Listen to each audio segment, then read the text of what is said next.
two remote papers here. Unfortunately, neither Sheikh Habib Mazahir or Dr. Mustafa Movahedi were able to join us in person for this conference, but they've been kind enough to take the time to record video lectures for us. And so what we will do is we will actually start with one of those video lectures, and then we will alternate between video and live, just to keep things exciting for you all. And so we've got a series of lectures here. We've got from Ithna Ashariya to Western academia, 12 reactions to historical studies of the formation of 12 doctrine. From historicity to authoritativeness, can academic methods of hadith dating inform Imami traditional scholarship? Then we have Sheikh Afzal Marali presenting in person, exploring miracles from a religious perspective, navigating between the supernatural and the supra-rational. And finally, we have Professor Aoun Hassan Ali, who will be presenting on the sanctuary of the 12th Imam in Hilla. So this promises to be a really interesting panel. And now I'm going to invite up Professor Cyrus Zargar, who recently met on panel 1, so he's becoming a permanent fixture here at ICAIR. He may just have to come on with us full time. He will be chairing this panel, so I'm going to hand over to him now. Please welcome him to the podium with a loud salawat ala Muhammad wa ali Muhammad.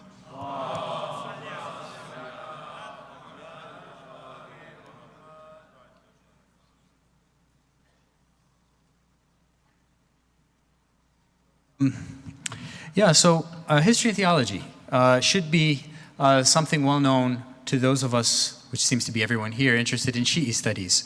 The Shia theology is tied to history. When we talk about the Ghadir Khum, why do we say that one should study history? It has a theological impact. Karbala, studies of Karbala, it tells you where you are and how you navigate. So there's I think, an intricate connection here in Shia studies between history and theology. And so it's with great pleasure that we begin these three papers. And we begin them with, starting with Sheikh Habib Mazahir. Sheikh Habib Mazahir graduated from University College with a bachelor's with honors in applied medical sciences in 2019, and an MA in philosophy, politics, and economics of health in 2020. Simultaneously, he completed his undergraduate Islamic seminary studies at the Hawza Ilmiya of England before migrating to the holy city of Qum, where he is currently completing a master's in Islamic philosophy and theology at the School of Islamic and Occidental Studies. His main interests revolve around jurisprudence, hadith, and Quranic exegesis. Please welcome his recorded lecture with a salawat bar Muhammad wa ali Muhammad.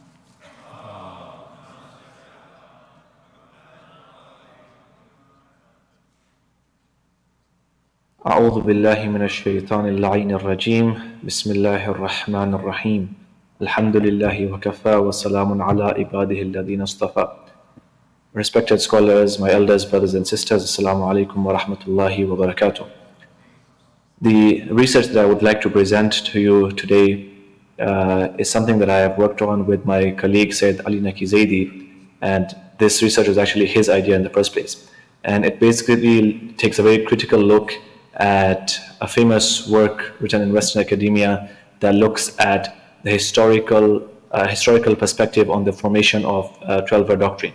So the book in question that we wanted to look at is a very famous book, which is called Crisis and Consolidation in the Formative Period of Shiite Islam by Professor Sayyid Hussein Mudarrisi Tabatabai.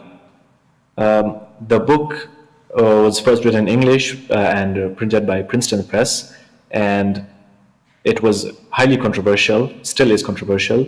And the main argument of the book is that Shia theology that we know as today is very different to what it was during the times of the Imams. And basically the Shia theology has gone through successive periods of growth, alteration, and additions.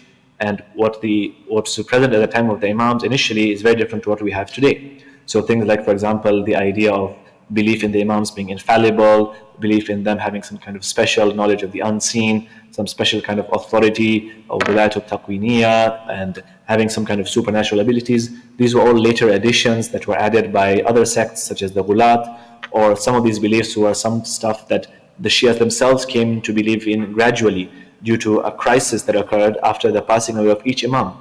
So the argument is that at the passing away of each Imam, the Shia community were left in a crisis because they didn't know who the next Imam was.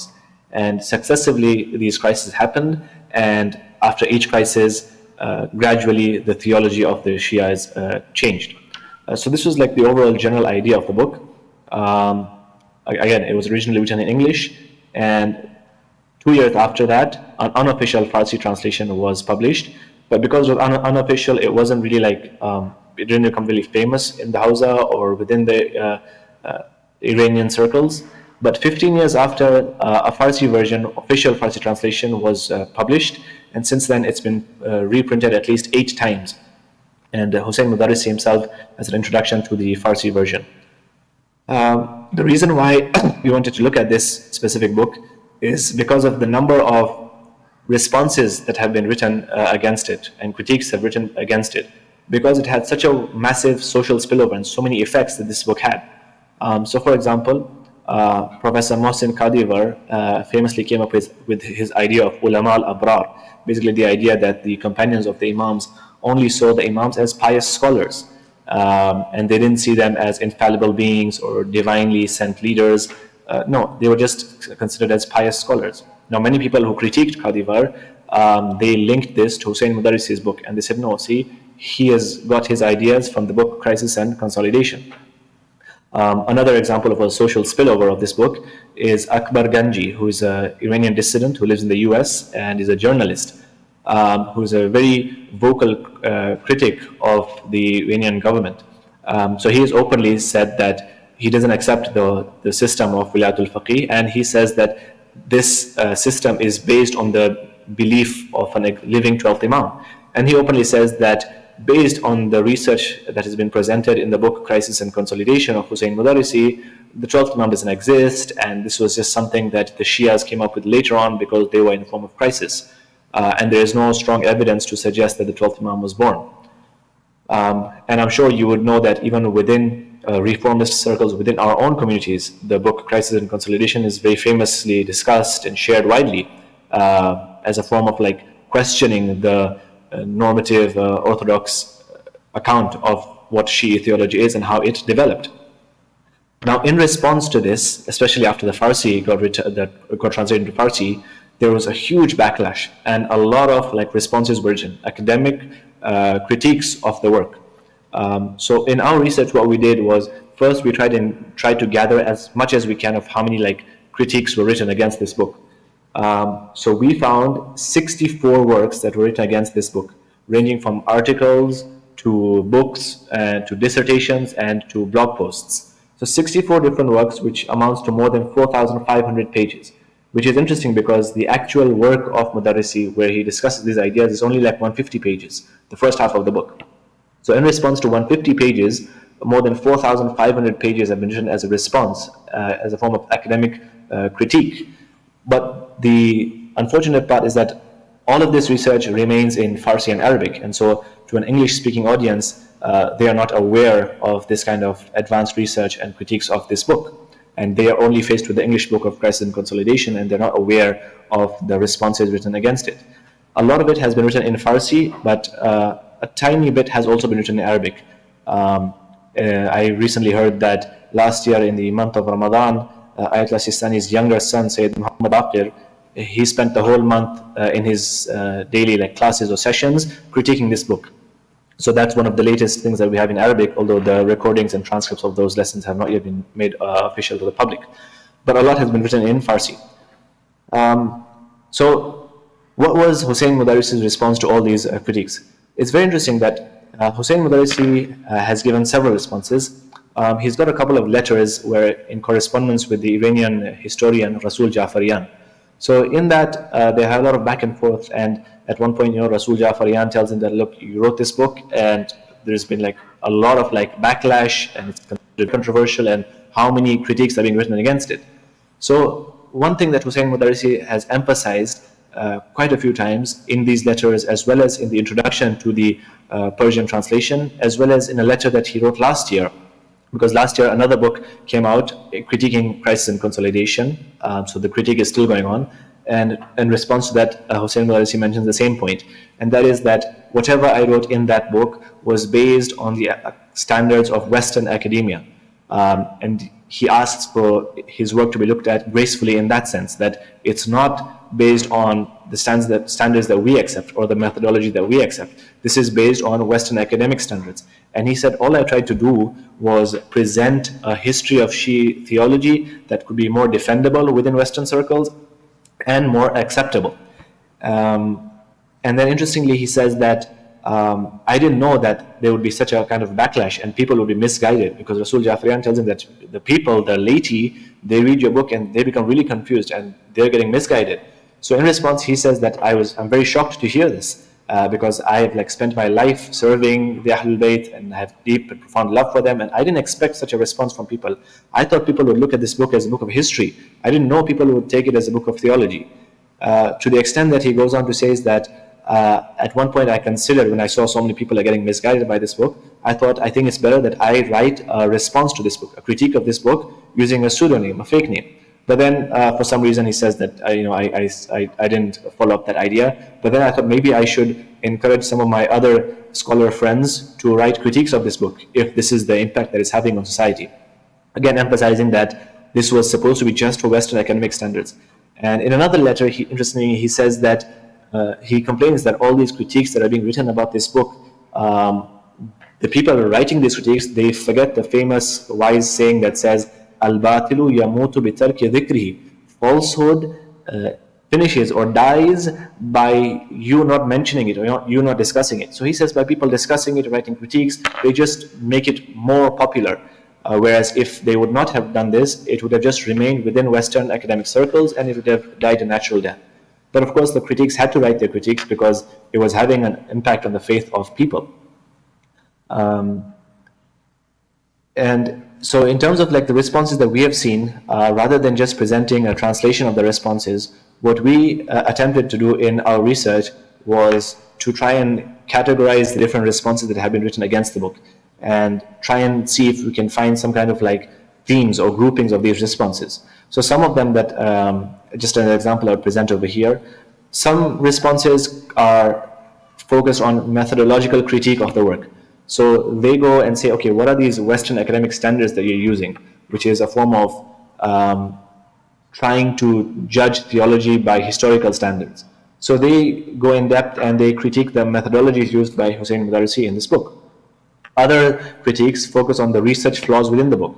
So for example, many works would try and pick out incorrect references within the book, where Mudarrisi has made an argument and brought a reference, but then they would say, okay, he's basing this on this evidence, but he's not referenced it properly. In fact, the reference is giving us something other than what he's trying to portray.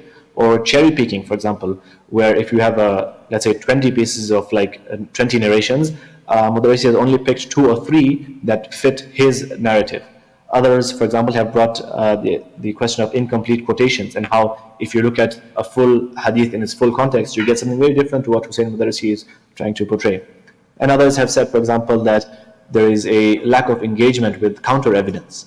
Again, if 5 historical reports support a narrative that's being presented by Mudarrisi, there are 15 reports that go against it. But Mudarrisi does not challenge those other reports or give some kind of answer to that. Others have tried to show that one of Mudarrisi's main ideas is to say that some of these beliefs that we have are later additions. So for example, the belief in that the Imams had some kind of supernatural knowledge. Okay, let's say it's a later addition by the Ghulat. So these group of scholars, what they've tried to do is they have picked each and every part of 12 theology, and using a historical methodology, they've tried to and attempted to show that no, these beliefs existed within the Shia from the earliest days. So using a historical method, they're trying to show that you can't say these were later additions by the Ghulats. No, in the early days, we have historical evidence that the Shias did believe in this. So they take that route. Then others, for example, have focused on the aspect of the Ghulats and whether or not they had a significant impact on our Hadith corpus. One of Mudarrisi's main arguments is that the Hadith corpus has been tampered by the Ghulat. So they tried to show that historically speaking, no, the Hadith corpus was transferred in a very secure way, and the Ghulat did not have such an effect or such a large impact that Mudarrisi is trying to show. It's interesting to note, by the way, that there are significant differences between the Farsi translation and the original English. In fact, Mudarsi himself alerts to this point in the introduction, and he says that there's some stuff that I'm writing in the Farsi, especially in the footnotes, that I could not have said in the English because, again, it's written for a Western academic standard, and they would not accept that. So the Farsi has differences to the English, which Mudarsi notes himself. So now, what I want to do over here is to just, as a case study or as example, show you one of the arguments of Mudarsi in the 3rd chapter of his book, and to show you some of the critiques that have been written against it. So in the 3rd section of his book that deals specifically with the 12th Imam and the Ghaiba, one of the arguments that he brings is very similar to an argument brought by the Israeli professor Eitan Kohlberg. So Eitan Kohlberg in the 1970s wrote an article which was titled From Imamiyya to Ithna Ashariya. And a lot of the arguments that Eitan Kohlberg brings, Hussein Mudarsi also brings in his book, and he quotes Kohlberg as well. So this can be seen as a critique of both Mudarsi and Kohlberg. What they both say is that the initial Shias were known as Imamiyya, in the sense that their main tenet and in theology was that we have to believe in an Imam who is sent by God, he's a divine Imam, but they did not say that the Imams were limited to 12. They were of the belief that the Imams would continue till the Day of Judgment. So we would have an infinite chain of Imams until the Day of Judgment. The early Shias never believed in 12 Imams, or what we are known as Ithna Ashariya. So when did this idea of 12 Imams come into play? They say that this happened towards the end of the Ghaibat al-Sughra, the minor occultation, and towards the start of the Ghaibat al-Kubra. In that period, the Shias were faced with a dilemma, and they were in a crisis, because they thought, okay, the Imams would continue coming one after the other until the Day of Judgment. But then they realized, hang on, our Imam has gone into occultation, doesn't seem like he's coming back anytime soon, so what do we do now? And here what they did is they looked towards the Sunni sources, and they saw that in the Sunni sources, the Sunni books of Hadith, we have prophetic narrations that say that the Prophet prophesied that there will be 12 Imams. And they were like, hang on, we've had 12 Imams, and the Hadith prophesies 12 Imams. Oh, so that means the Prophet is talking about us. So they took those Hadiths from the Sunni sources, and then that's how the idea of Ithna Ashariya came into play. So what's the proof that he brings for this idea? He says, well, the proof is that if you look at the books of the Shias written before the Ghaibat al-Sughra, you don't find any mention of this idea of 12 Imams. It's not there.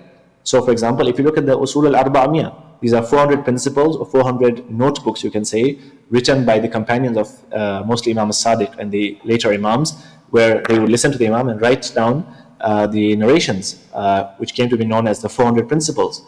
Out of the 400 principles, today we only have 16 available. So he says, look, if you look at the available principles that we have, the 16 principles from the original 400, which were written at the time of the Imams, there is no mention of 12 Imams. Again, second example is Muhammad bin Hassan al-Saffar al-Qummi's Basair al-Darajat, a famous book written about the virtues of the Aimma of the Ahlul Bayt, written again, Muhammad bin Hassan al-Saffar died in 290. The Ghaibat al-Sughra came towards an end, towards the middle part of 300, so around 330 onwards. And their argument is that this belief came into play around 330 to 350 Hijrah. So in Basair al-Darajat, which is, the author died in 290, you have no mention of 12 Imams. And then they say, okay, so the 12 Imams hadith came from Sunni sources. So Mudarrisi says, in fact, there is no evidence in any work written before the last decades of the 3rd century that suggests that this statement had ever attracted the attention of the Shiite traditionists, or that anyone in the Shiite community had ever thought that it might concern them. The Imami scholar Muhammad ibn Hassan al-Saffar, for instance, does not refer to that statement in his book, Basair al-Darajat, which is a collection of hadiths on the virtues of the Imams.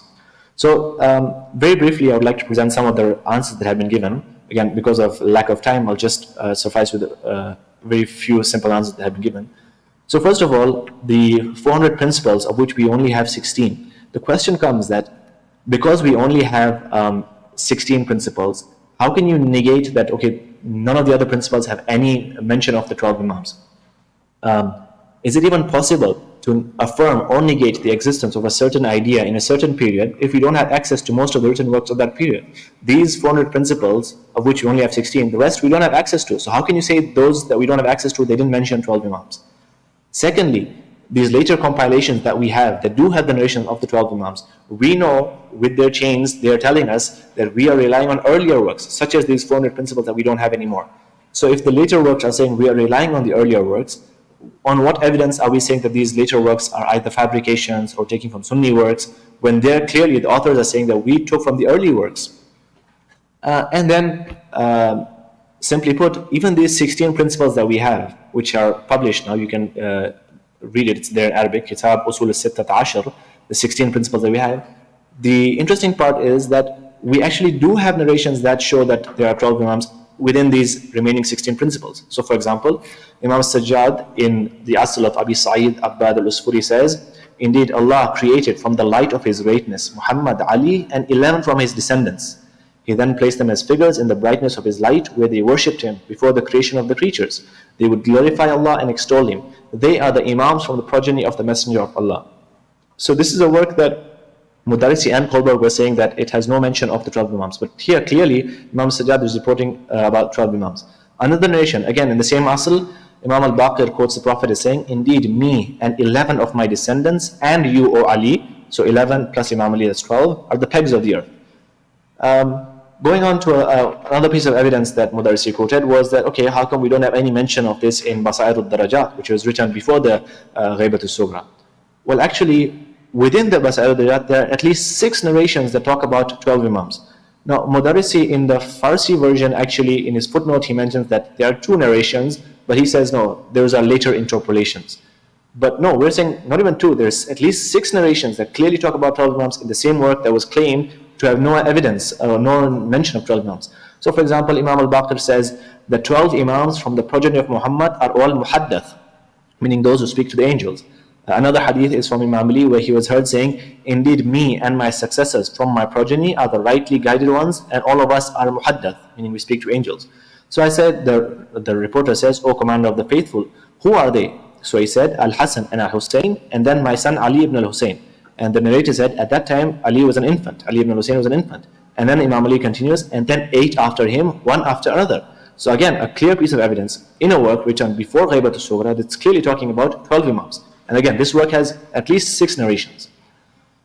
As for the argument that this hadith was from Sunni sources, so one piece of research is very interesting. They went into Sunni works and they said, look, within the Sunni or earliest Sunni works that is being referred to by Mudarrisi, there are 3 such narrations from the Prophet about the 12 Imams, which have been narrated by 4 companions, Ibn Mas'ud, Jabir ibn Samura, Sa'd ibn Abi Waqqas, and Abu Juhayfa. But if you consider how this hadith has been transmitted in Sunni sources in the first 2 centuries, we find that after these 4 narrators, there are 200 other narrators who have been spreading this hadith within the Sunni literature. So just looking at the Sunni literature, actually we can show that from these 200 narrators, around 25 to 30% of these narrators are classified as Imami Shi'i based on Sunni Rijal works. So Sunni Rijal works are saying that about 50 narrators of these hadiths in Sunni works are Shia. So how can you say, for example, that the Shias were not paying attention to these narrations? Now, within our written work and our research, we analyzed many more of Mudarrisi's arguments and his evidence, and this was just an example. And in the end, I just want to present what has happened after these critiques have been written. So according to Hadi Girami, he says that with the translation of this book, Crisis and Consolidation, the field of intellectual history has now been opened up in the Hausa. And scholars from within the Hausa are now saying that we need to now write our own intellectual history based on our own methodology. Otherwise, you'll get works like this. And so we need to produce local works using our standards. And then now there's a lot of theoretical debate and discussion going on about how will our methodologies compare with that of Western academia. How, for example, what are the limits of history and theology and how do they work with each other? So this is like an ongoing discussion that's happening right now on how are we going to write our own intellectual history. 2 scholars that I would like to just mention at the end who are very famous right now and working in this area. One is Sheikh Muhammad Taqi Subhani on the left. He has a nexus of institutes in Qom. He and his institute have released about 10 books, again, based on this idea of intellectual history, where they look at the different theological schools during each period and how they developed using our own standards. And then we have Dr. Pakchi, who is based in Tehran, Ahmed Pakchi. Him and his students have also tried to do something similar. So these 2 are figures right now who are famously working in this area and are considered to be at the forefront of intellectual history. And this is what I would like to have presented today about the recent developments that's happening in the Hausa after the critiques of Crisis and Consolidation. Thank you very much for listening to me. Wassalamu alaikum wa rahmatullahi wa barakatuh.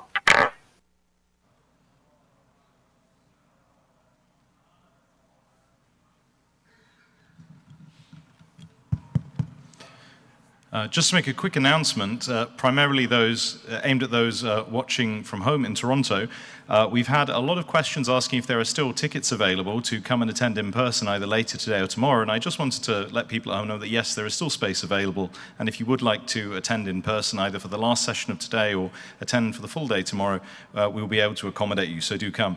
And now I'm going to stop hijacking this panel and give it back to its the proper authorities, Professor Sarasagar. Salawat.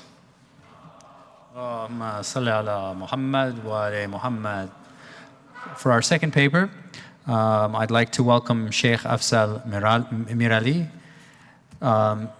Sheikh Afzal Mirali is the manager of the Islamic Education Department of the World Federation, where he oversees internal tabligh within the Khoja and English-speaking world, digital tabligh, and publications. Originally from Tanzania, he moved to the UK at a young age. Starting from the age of 16, he has been doing Hausa studies for over 2 decades and is fluent in 7 languages. He studied in the houses of Lebanon, reaching the level of Bahth Kharij in Islamic jurisprudence and its principles, while also specializing in Quranic sciences and tafsir and the methodology of tabligh. He has a master's degree in Islamic studies from Middlesex University, where his thesis was titled Muslim Minorities, the Ideal Community Center. Sheikh Afzal also has vast experience in the media, in which he worked for 6 years. He has been an active muballigh globally for the past 15 years in English, Arabic, and Gujarati, and teaches Hausa studies in London. Since his appointment as IE manager in 2021, a new 5-year IE strategy was formed, and the department has witnessed an exponential increase in activities in digital tabligh, in World Federation social media, publications, and courses. Sheikh Afzal was also one of the key founding members of ICAIR. The title of his paper today is Exploring Miracles from a Religious Perspective, Navigating Between the Supernatural and Supra-Rational. Please join me in welcoming Sheikh Afzal with a salawat. Allah.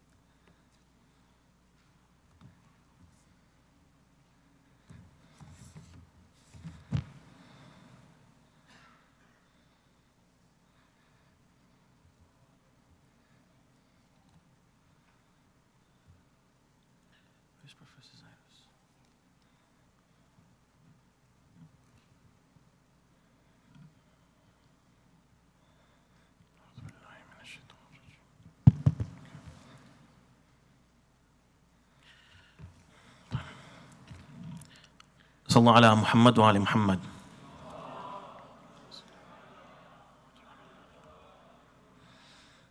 أعوذ بالله من الشيطان الرجيم. بسم الله الرحمن الرحيم. الحمد لله رب العالمين والصلاة والسلام على أشرف الخلق سيدنا محمد وعلى آل بيته الطيبين الطاهرين. اللهم صل على محمد وعلى محمد. Can I humbly request if you can just restart this video kindly, please?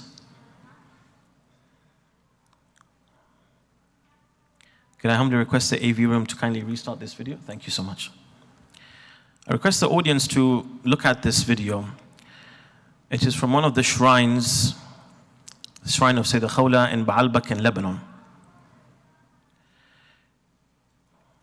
I'll explain to you each and every single thing that you are seeing right now.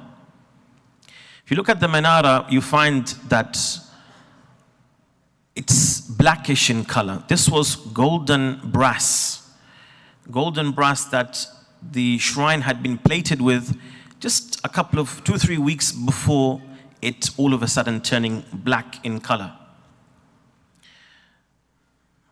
This is, well, maybe not that good of a photo due to the sun, but you can try to make out of it the golden color of the dome, and the menorah from that side has turned very dark, very black.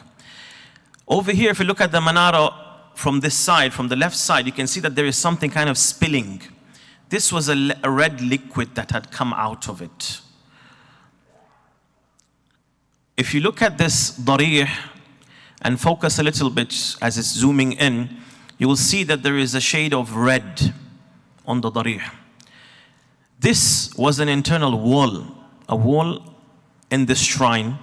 And over here, what happened is that blood, the red color blood, it was oozing out of it. And whatever would be wiped, it would just start to flow again.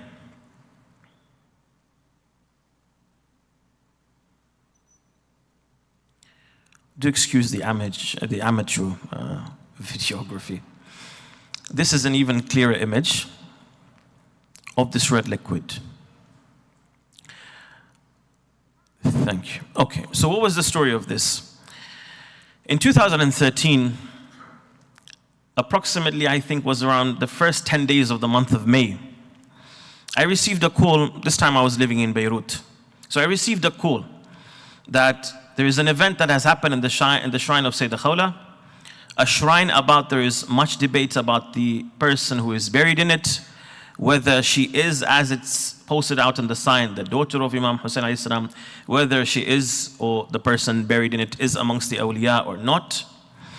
So with that call, all of a sudden, of course, I took my family and we went to Baalbek from Beirut. As we got around the beginnings, the outskirts of Baalbek, all of a sudden the roads were clogged. They were closed. Cars were parked everywhere, so we had to go on foot, walk quite a long distance. As I arrived over there, I saw the convoy of Sayyid Isa Tabtabai, the custodian of the shrine of Sayyidah Khawla, who had supervised and oversaw the building, the construction of the shrine in this manner. When I got over there, I saw that this menorah and this golden dome that I used to pass by approximately every week, this golden plating, the golden brass, which had just been recently plated over the menorahs, the two menorahs and the dome, just a couple of weeks before that, I find that all of a sudden, what has happened is that these have turned black. In one go, all of a sudden they turned black. An event, something had happened within the shrine. It seems that one of the Zuwar had asked for a sign to show, and he gone to the darih, to ask for a sign to show that this is a person that has a certain karama and honor before Allah subhanahu wa ta'ala. And over there, in addition to these turning black, you could also see in the video that there was what? There was some red liquid oozing out from the menorah and some red liquid oozing out from a wall that is the encaving wall that within, on the other side of it is a tree that is ascribed to Imam Zain al-Abidin alayhi salam, that he was the one who planted the seeds of. When he buried this personality during the passing of the prisoners, the captives of Ahlul Bayt alayhi salam, in their journey from Karbala to Kufa and then all around northern Iraq, South Turkey, Syria, then Lebanon, and then all the way to Damascus. Furthermore, you could see that whenever you would wipe out, it would gush out. But what actually then happened is that later on, when I went to touch it, it shows that it's there, but you can only feel the wall. It's not something physically that leaves a certain kind of smooth, you can't feel the texture of it as opposed to normal blood that would stick somewhere, which was something really interesting. And even today, when you go over there to the shrine, you'll find that it's the same color now. The golden manara, it's now blackish, and the same with respect to the dome. Connotations of it, when I was looking towards the different types of karamat and miracles that happen in the shrines of the awliya, of the anbiya alayhi salam, I found that the gushing and the oozing of a red liquid blood is only related to those personalities considered to have some link with Karbala.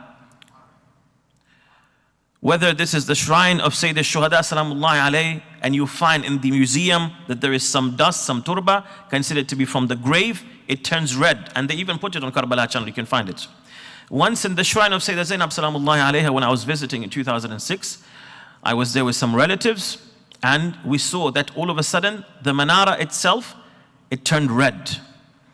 So we haven't seen such karamat in other places, which is an indication, most probably, that this is a personality that most probably was martyred from within the group of captives of Ahlul Bayt alayhim salam. But from this, can we deduce that this was actually the daughter of Imam Hussein alayhi salam? Well, according to our adillah, we cannot confirm lineage through these type of karamat. There is no dalil on that.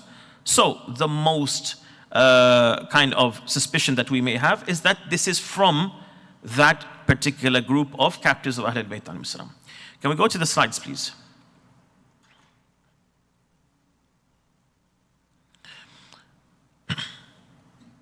Yes, can we go to, because unfortunately I can't move it from the tablet. Can we go to the 5th slide, please? The abstract? Yes. This paper, it explores the notion of miracles in religion. That is to say, it will compare Islamic and Christian beliefs, and also argues that there is a difference between such occurrences that happen at the hands of those who claim prophethood or imama, and those feats that happen at the hands of those who do not claim such a claim. There is a certain technical difference. It will also probe into the nature of miracles and reasons that they are, and the paper reasons that miracles are both supernatural and supra-rational. And we will also answer and prove this fact by referring to transcendental philosophical concepts from Falsafat al-Hikmah al-Muta'aliya from al-Sadra, and also certain Aristotelian logical paradigms. We'll also discuss a bit about about the theories of the ulama regarding the miraculous dimensions of the Holy Quran, insha'Allah. Can we go to slide number 7, please? Introduction. Thank you. Since time immemorial, religious history has been full of accounts of extraordinary feats carried out by saints and prophets. And these can be found, of course, in all religions alike, all the different messages. In Islam in the general sense, not the Islam with the Risala that was brought by the Holy Prophet Muhammad sallallahu alaihi wasallam. No, Islam in the sense that in Dina and Allah Islam, from the time of Nabi Adam alayhi salam.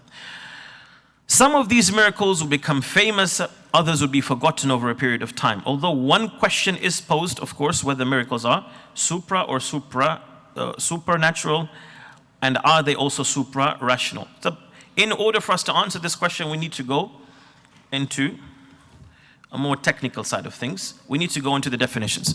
What is a miracle? Now, there are... Oh, thank you so much.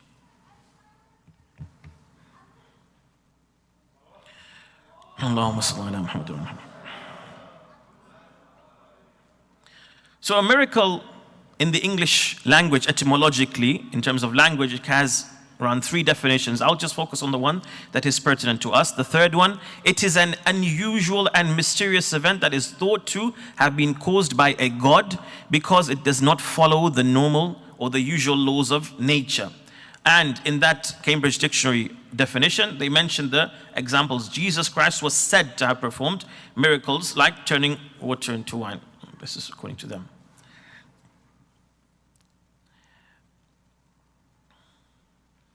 In the Arabic language or in Arabic etymology, there are different words that are used to indicate such a happening. Number 1 is the word u'juba. U'juba, maybe some of us are hearing it for the first time. The word u'juba, it means something which is a wonder, something that is wondrous, something that is kind of like something that is not expected, something that is new. It's something that is unbelievable. Number 2, the word mu'jiza, that is used in order to indicate something that others are incapable of doing. And the word ayah is mentioned in the Holy Quran. It is the Quranic terminology for miracles. It means a sign, basically.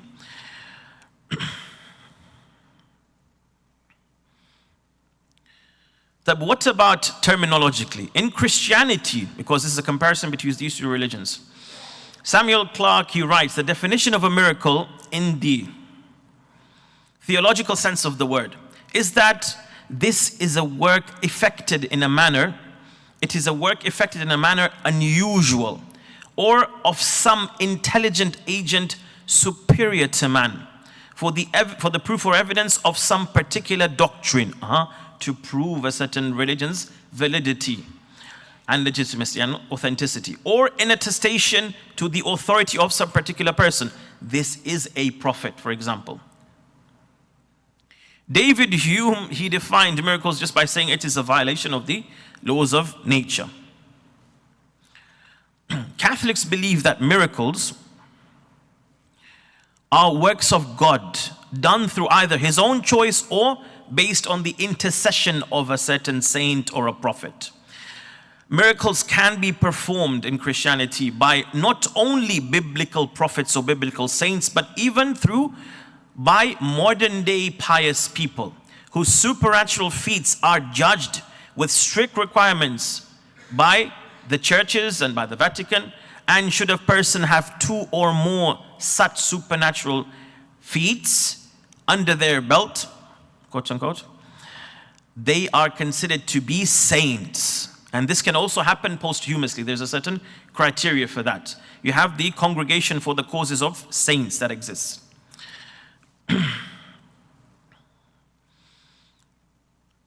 Going to the Islamic definition of it, just trying to be mindful of the time. In Islam, when a person who is divinely appointed by Allah, such as a prophet, an imam, is sent to the people with a message which embodies the path that Allah wants for them, the most important obstacle is to try to ensure that the people accept. If we want these people to accept, and especially the bigger the claim is, the more powerful and grander the proof must be. So if he claims to be sent by Allah, he needs to give us some proof. The mu'jiza, the miracle, is considered by Islamic theologians to be the ambassador's credentials. You know, when a new ambassador is appointed in a certain country, they will have to go to either the monarch or they will have to go to the president of the country, whatever, and they will have to submit their ambassador's credentials, and then these are accepted. So this is similar, that the Prophet, the Imam alayhi salam, they are giving these, they are showing these to us so that we can know that they are truthful in their claim. Definition: it is defined in Islamic theology as a feat that is performed by a person who claims to be divinely appointed, such as a prophet or an imam, who does the miracle with the permission of Allah, with it being something that goes against the norms of nature, without being replicable by anybody. Nobody can come tomorrow and say, oh no, I can also turn my stick into a snake. Nobody will ever be able to do that. However strong their AI machines or whatever are, they won't be able to do that. At the same time, this is something that goes against the norms of nature in terms of the chain of causality, which I'll come to explain. With that, and this also is a sign of the truthfulness of the person's claim. There must be a claim of divine appointment connected to this miracle for it to be considered as a mu'jiza. Okay? A mu'jiza. With respect to people who do not have such a claim, this is called a karama. The same feat, maybe of a lesser level, but this is called a karama. And also this feat should be exactly in the same way as they say that it will be. So if they say that I will bring out a camel from a mountain, but then all of a sudden an elephant came instead of a camel, this is not considered to be a mu'jiza. It's a big thing, but it's not a mu'jiza. It's not a technical mu'jiza. It also must be coupled by an open challenge to everybody to try to replicate it. Just like the Holy Quran, it challenged the Arabs to even be able to bring 3 verses of a surah, like Surah Al-Kawthar, which they failed to do so. So this is how much context there is with respect to the Islamic view on what a miracle is. طيب. Now, unfortunately, I don't have time to explain the karama, what it is in much detail. In all cases, are miracles supernatural and supra-rational? That we need to understand what these two words mean before we answer the question. Firstly, supernatural is defined as of or relating to an existence,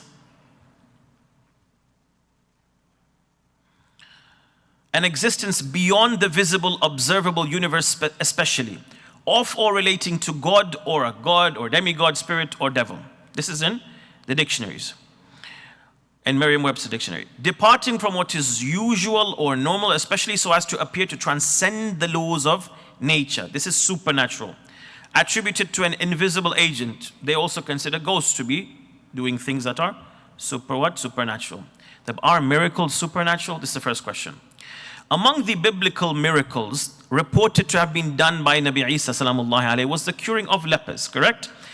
He was curing lepers without medicine, and he would also raise the dead. According to the laws of nature and established scientific research, leprosy is such a disease that if left untreated, it can cause nerve damage, result in the crippling of the hands and feet, paralysis, and blindness.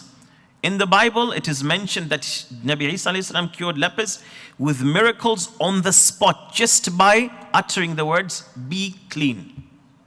This is according to the biblical references, without any recourse to medicine.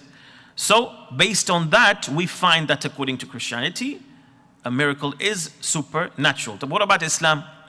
In Islam, miracles of all divinely appointed people, saints, that includes prophets and also imams according to us Shias. All of these are considered to be within the framework of what is supernatural. These miracles are considered to be, of course, supernatural, because of the fact that these are carried according to the definition, right? These are carried by a person claiming divine appointment against the laws of nature, not replicable, etc. And according to the definition of the supernatural that we just said, ascribed by a higher power, an invisible power, etc. So, according to Islam, it is also supernatural as well.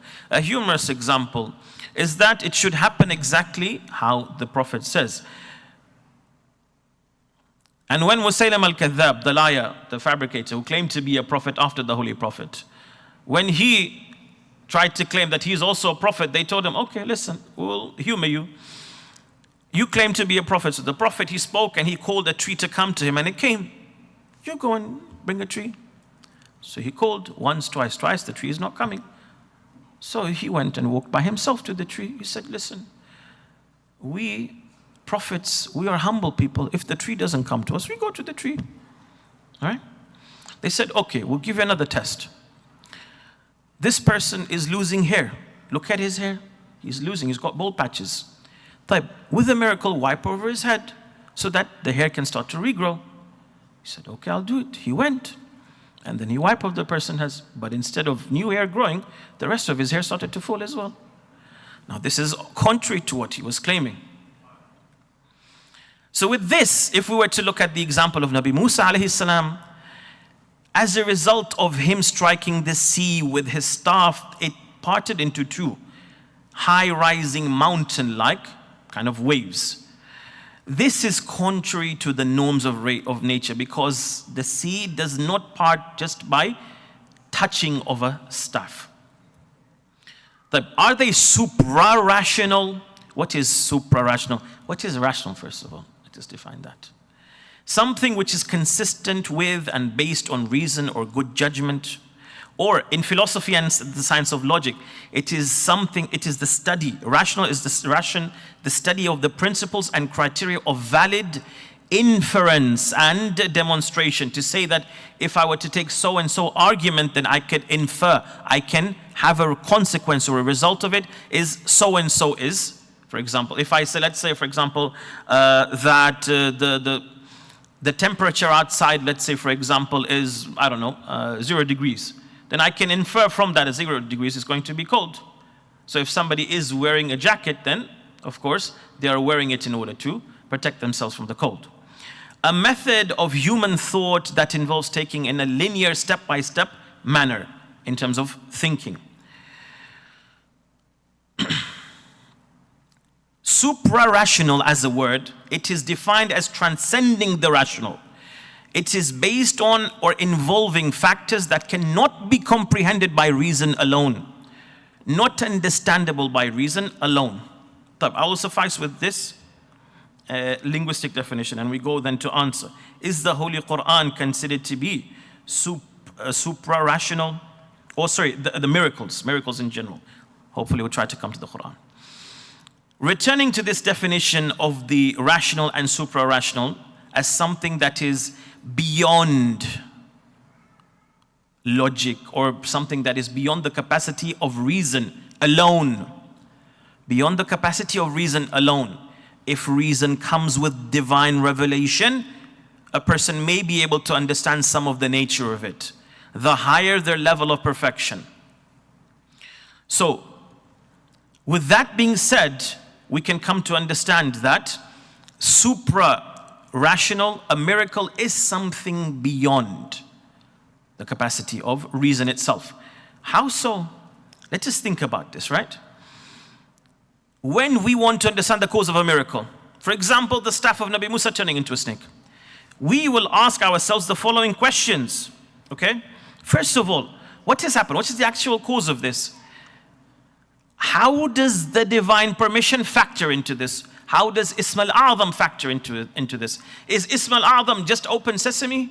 Is it like a secret word?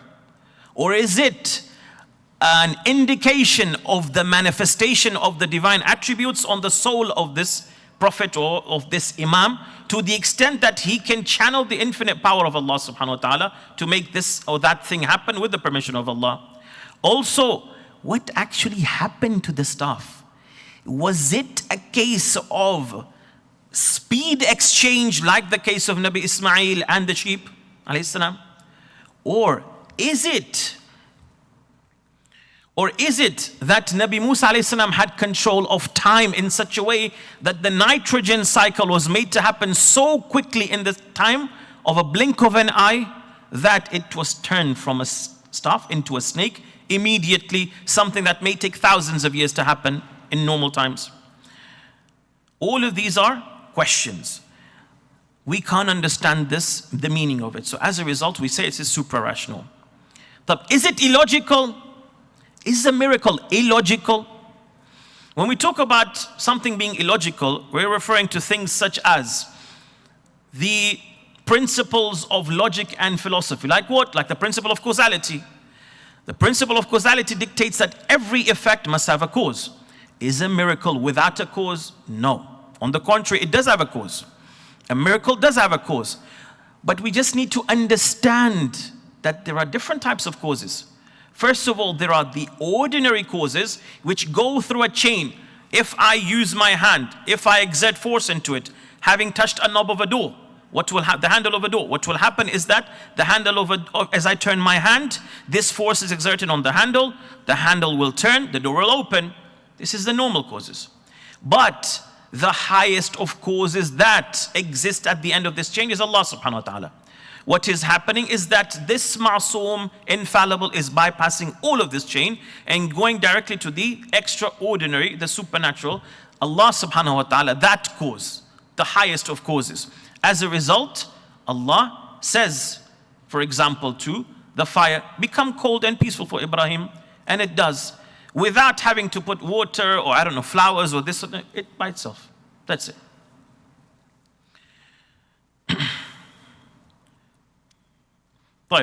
With this respect, just very, very quickly, I would like to refer to the example of the Holy Quran. How can we consider it to be a miracle? Is the Holy Quran a miracle? What do our scholars say about this? There are 15 different explanations for the nature of the Quran as being a miracle, according to our scholars. The first possible explanation is what is known as as-sirfa. As-sirfa is the view of Shaykh al-Mufid, who considered that people of the time, Arabs, naturally did have the ability of creating something like the Holy Quran. But when He revealed it, Allah took that ability from them, incapacitated them. Excuse me. However, not all Shia scholars adhere to this view.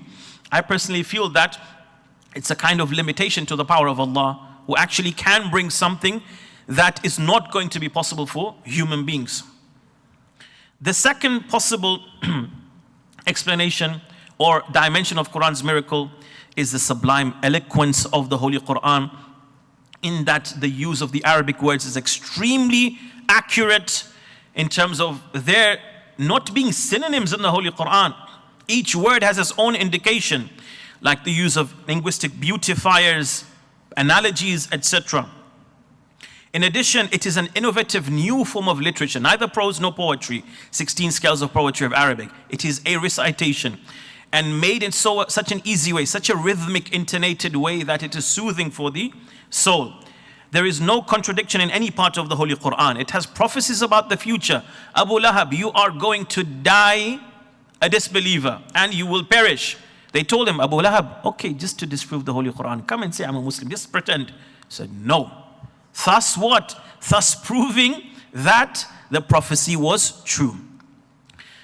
There are many other explanations. Unfortunately, my time has run out, and I'm mindful of this matter. I'll just conclude with the sentence: the fact that there are many different facets to this discussion that need to be probed more. Of course, one of them is also with respect to miracles that happen by non-Muslim saints for non-Muslims. What is the Islamic theological view about this? First of all, does it happen, and can it happen? Yes, it can happen.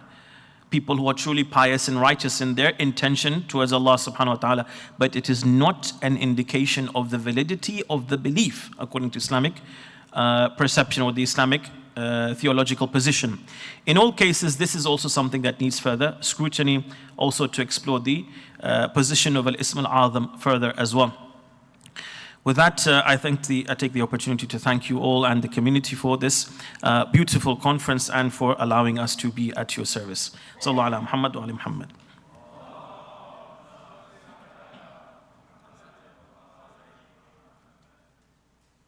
Thank you very much. As we know, this issue of miracles, incredibly important in the history of Islamic theology, connected to matters of causality. It's a very interesting topic. Hopefully we can explore it more in the future.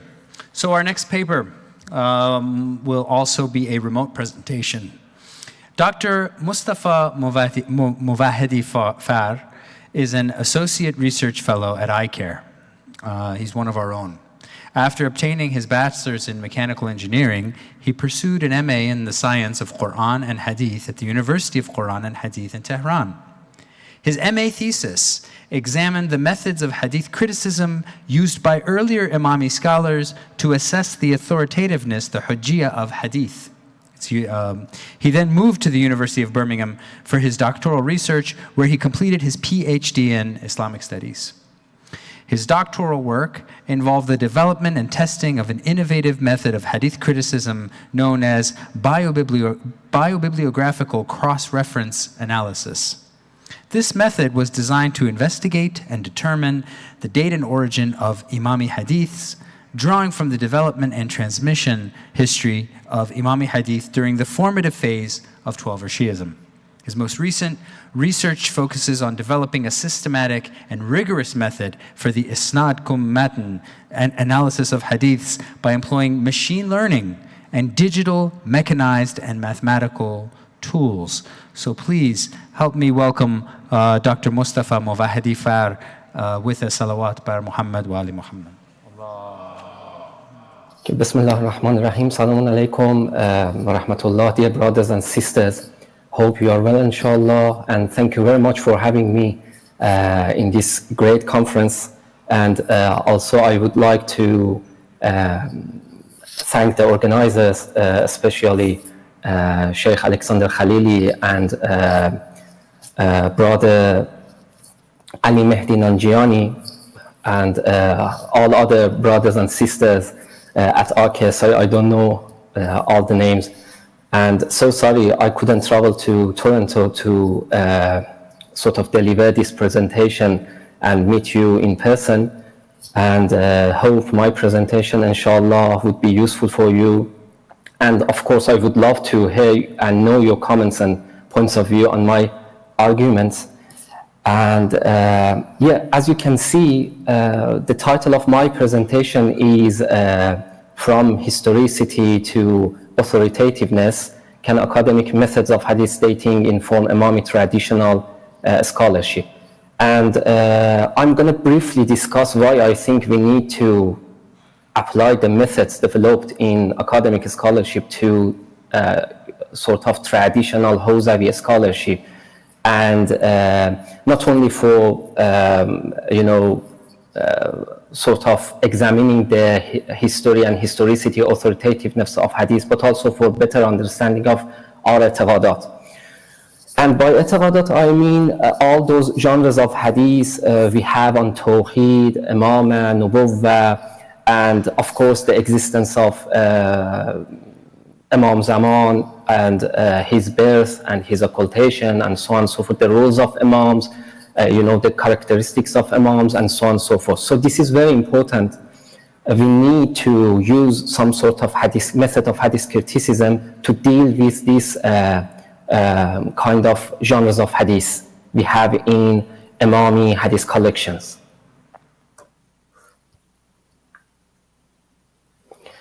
So let me a little bit explain about the main concern and actually question generally academic scholarship seek to answer and deal with. So the main question, as you can see, is what really happened during the early Islamic centuries. So this is the main question academic scholars actually seek to deal with. And based on this general question, they try to deal with the question of whether a particular hadith found in both Shia and Sunni hadith collection can go back to the time of the authority and the time to which it purports to belong or not. This means that, as you know, each hadith has sort of two parts, matn or text and isnad, chain of transmitters. The isnad usually tells us the alleged source or authority of this particular hadith. For instance, the main origin or authority of this hadith is the Prophet Muhammad ﷺ himself, or Shia Imams, Imam Ja'far al-Sadiq alayhi salam, Imam Raza alayhi salam, and of the companions of the Prophet Muhammad or the companions of Imams. So we can realize the main authority of each hadith, usually based on its isnad. So based on academic sort of approach, the question is whether this hadith and its text and all parts of this hadith and the contents of this hadith can really go back to the time of the Prophet or his companions or Shia Imams or not. This is the main concern of academic scholars. And they try to investigate the sort of history and historicity of these hadiths based on some particular methods. Since 19th century, these scholars have developed. So I'll discuss some of these methods later in the following slides, actually. So, but the main concern of traditional scholars is hujjiyah, and whether they can use a particular hadith as a source of law or i'tiqadat. And as you know, the predominant approach in sort of traditional Hawzawi scholarship is transmitter criticism. And although this is not always the case in Hawza, but one of the main methods they use is a transmitter criticism. They actually generally examine the trustworthiness or religious affiliation of each transmitter mentioned in an isnad to see whether a hadith is authentic in the sense of and in the terms of hujjiyah or not. And if I want to compare academic and traditional scholarship, I would say there are some, imagine there are some hadiths, the dates of which can sort of go back to the times of Shia Imams, but because the isnads consist of untrustworthy transmitters or non-Shia transmitters, non-Imami transmitters, they might not be considered as authentic. And also maybe a particular hadith is considered as authentic by traditional scholars because of its isnad, but based on academic approach, it cannot be dated to the time of Imams or the Prophet Muhammad or the companions of Prophet and Shia Imams. So the main question, what should we do? Even if we accept that we can use this method of hadith criticism, I mean transmitter criticism for fiqh, which I think generally we cannot use because I explained why. Even if we accept that this sort of method for fiqh, is it possible to apply it to other genres of hadith, like theological, eschatological, like ahadith and tawheed, ahadith on the characteristics of imams, the roles of imams, and so on and so forth.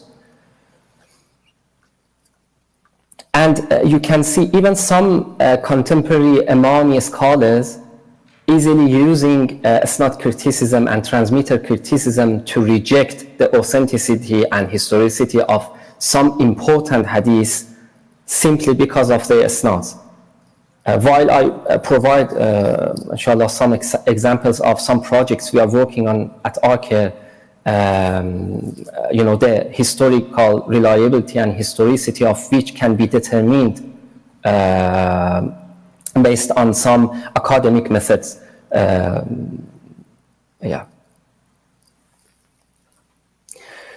So this was generally speaking my main argument and why I think we need to reconsider traditional approaches in Hausa. And you can also see several scholars like Grand Ayatollah Sayyid Sistani, Sayyid Musa Zanjani, Ayatollah Sayyid Madadi. They try to develop other sort of methods of hadith criticism based on the approaches of the compilers of the 4 books, Al-Kutub al-Arba', as you can see, Al-Kafi, compiled by Muhammad ibn Yaqub al-Kulayni, Kitab Man La Yahzul Faqih, compiled by Muhammad ibn Ali al-Saduq, Tahzib al-Ahkam al-Istibsar, both compiled by Muhammad ibn al-Hasan al-Tusi.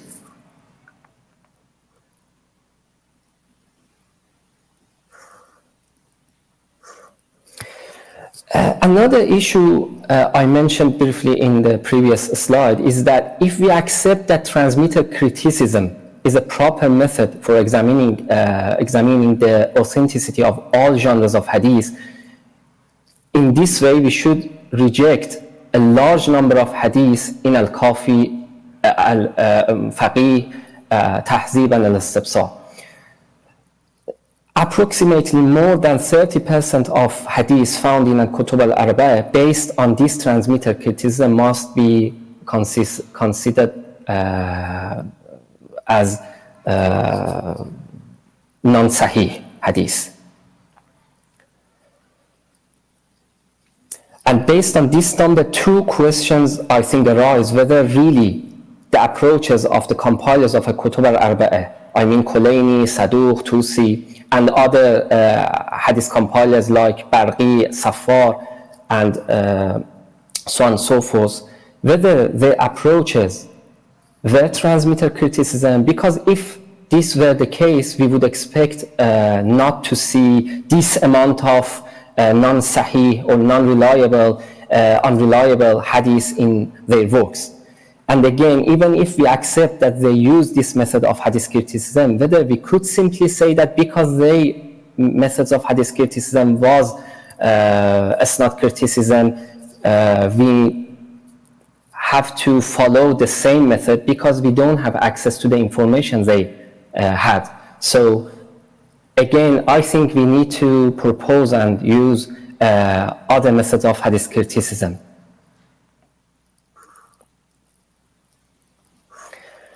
And let me very quickly quote Sheikh al-Bahai's a known Shia scholar's theory on the method of hadith criticism used by, he believed that compilers of Al-Kutub al-Arba' used. Actually, I have extensively discussed this theory in my PhD thesis, but just to give you some ideas why I think, again, earlier scholars use another approach to hadith criticism, and we cannot actually apply transmitter criticism to Kutub al-Arba'. So he claims that the early compilers of hadith like Kulaini, Saduq, Tusi, and others, they consider a hadith as reliable or authentic if it was reported in many usul, and by usul or asl or kitab, I mean those sort of personal notebooks the companions of Imam al-Baqir and Imam al-Sadiq compiled. If this hadith was reported in many usul with connecting lines of transmission, they considered this particular hadith as reliable. If a hadith was repeated in one or two usul in which this particular hadith was transmitted through several diverse and valid lines, they consider this hadith as authentic. If they were extracted from a kitab was famous to be reliable, whether its author was Imami or non-Imami, they consider this hadith as reliable. And if a hadith could be found in one of the known usul related to the trustworthy companions of Imam, they considered this hadith as authentic. And if a hadith was derived from an asl presented to an Imam like Kitab Ubaydullah ibn Ali Halabi, they consider this particular hadith as authentic. This sort of approach can be also seen and extracted from Kutub al-Arba' as well. As you can see in this slide, I try to sort of put Tusi's approach to hadith criticism in this kind of algorithm, which usually is used for simplifying sort of computer programming. And if you zoom in this algorithm, there is no sort of transmitter criticism like used by contemporary scholars and those after the School of Hilla. And to know more on the School of Hilla, you can see Professor Own Hassan Ali's recent book, The School of Hilla and the Formation of 12 Shia Islamic Tradition, published by Bitores. So one might ask why we see someone like Tusi wrote about bibliographical or Rajali or Fehresti dictionaries on the trustworthiness and weakness of hadith transmitters. Sometimes he discusses the religious affiliation of these hadith transmitters and so on and so forth. So I just want to explain it very quickly, and to answer this question, I sort of compared Faqih and Tahzib and the approaches of Saduq and Tusi to see when they discuss the trustworthiness and religious affiliation of a particular hadith transmitter, what exactly they mean. So I realized that when they discuss the trustworthiness and religious affiliation of a particular hadith transmitter, they indeed want to discuss whether they can trust the unique hadith found in the book of that hadith transmitter or not. So they first check whether the content of this hadith is unique or not. If no, and can be found in other famous book, kitabs, asl, and other hadith compilations, they accept the authenticity of this hadith. And if yes, and the content of this hadith is unique, they go to the second step, which is to check the trustworthiness of the compiler of this book, not all the hadith transmitters mentioned in the isnad of this hadith. And if this hadith transmitter is trustworthy, they accept the content of this unique hadith. Or if this hadith transmitter is trustworthy and Imami, they accept the content of this hadith. And if this hadith transmitters, like As-Sakuni, is non-Imami, they reject the unique content they found in the book of, for example, As-Sakuni, not all his hadith. And they didn't sort of examine each transmitters mentioned in an isnad of a particular hadith. So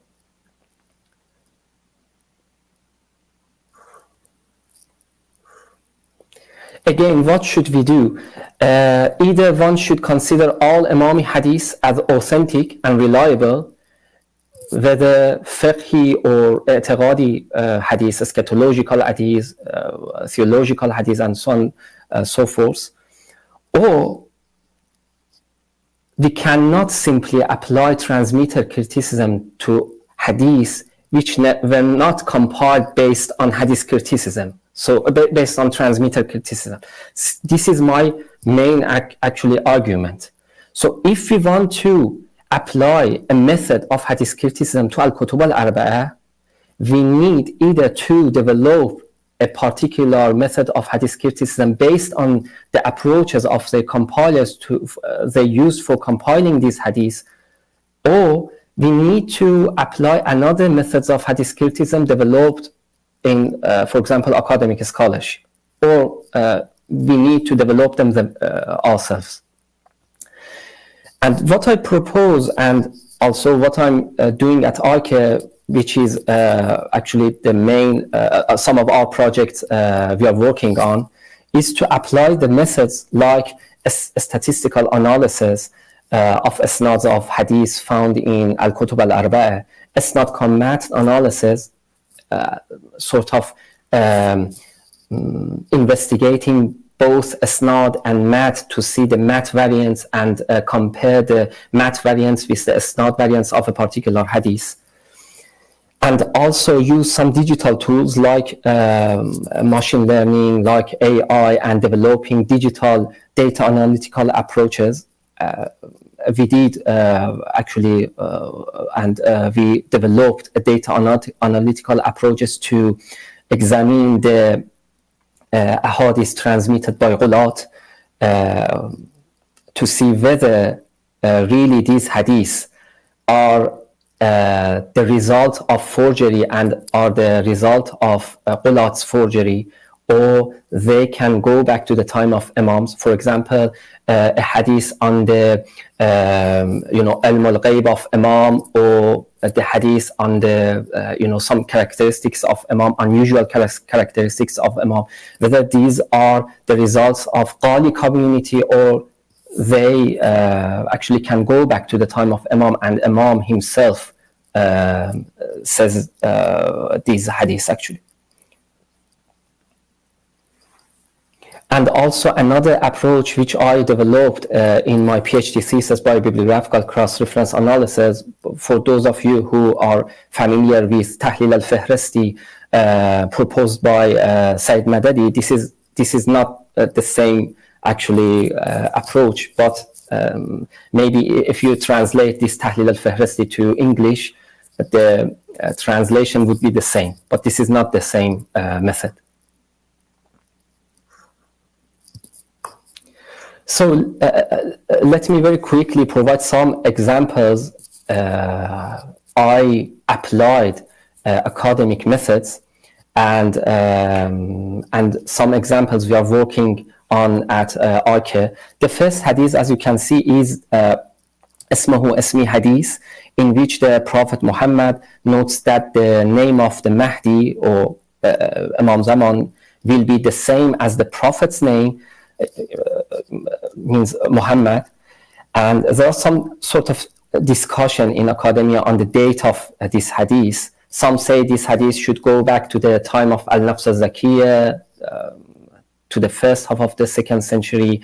But I have argued, based on the hadith found in both Shia and Sunni hadith, these hadith should go back at least to the time of Mukhtar. And first time he used this particular hadith in favor of Muhammad ibn al-Hanafiyyah, but this hadith was familiar for the community. So the date of this hadith must go back to the first half of the 1st century, to the time of, it can go back to the time of Prophet Muhammad. But as you can see and analyze the isnad of this hadith in Imami hadith collections, there are some unknown hadith transmitters, untrustworthy hadith transmitters in these isnads. Also, there is other example on Alam al-Zar. It's a hadith transmitted by Zurare from Imam al-Baqir alayhi salam. This hadith is a very controversial hadith on Alam al-Zar, the word of pre-existence. Based on some statistical analysis I have developed, it is possible to show that the origin of this hadith can go back to the time of Imam al-Baqir, the original core of this hadith. Even when you can find many unknown and weak hadith transmitter in the isnad of this hadith.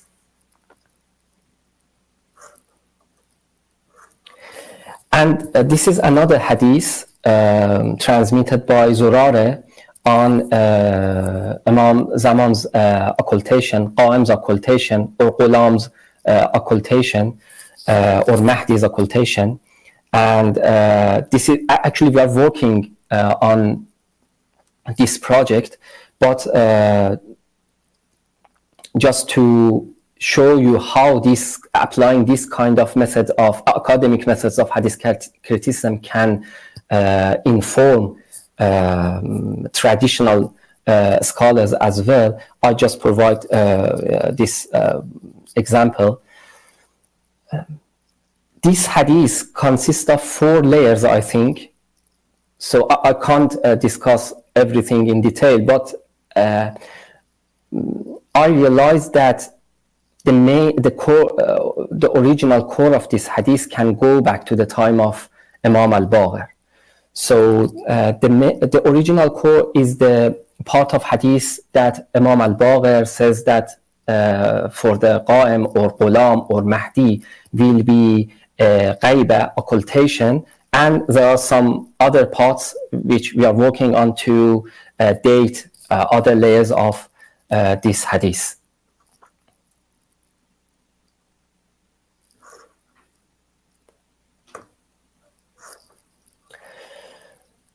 So for the conclusion, I would like to a little bit discuss this chart. As you can see, the origins of the vast majority of Imami hadith go back, more than 95%, go back to the time of Imam al-Baqir, Imam al-Sadiq alayhi salam, and subsequent Imams, Imam al-Kazim alayhi salam, Imam al-Riza alayhi salam, and other Imams. While for Sunni hadith, the vast majority of their hadith, all of them, go back to the 1st century. So this is the main difference between the development and transmission history of Imami hadith and Sunni hadith. And discussing the history and historicity of hadith during the 1st century, as you know, is very difficult because we don't have any sort of written evidence for that period of time, and hadith is believed to transmit in that period of time orally. But hadith in the 2nd century has been, was transmitted based on written records mostly. So this can help us to develop some sort of method of hadith criticism. And as I told you about Sheikh al-Bahai's approach to the methods of hadith criticism used by the compilers of Al-Kutub al-Arba'ah, and based on Al-Kutub al-Arba'ah themselves, we can develop some sort of method of hadith criticism based by mixing academic and traditional methods of hadith criticism found in Al-Kutub al-Arba'ah to analyze the isnads found in these books. And this, I think, facilitates the dating of Imami hadith and also examining the hujjiyah of Imami hadith, and also, and more importantly, for examining the history and historicity of i'tiqadat. one of the projects we are working on is to develop a proper method to examine the date of and the origin of the hadith about and the reports about the birth of Imam Zaman alayhi salam. So, because some scholars, some traditional scholars say that this is Khabar al-Wahid, and the isnads of these Khabar al-Wahid, they consist of weak transmitter. We can't trust the hujjiyah of these hadiths. But I think if we shift our approach from hujjiyah to the history and historicity, we can find more useful information for dating actually these hadiths. Thank you very much.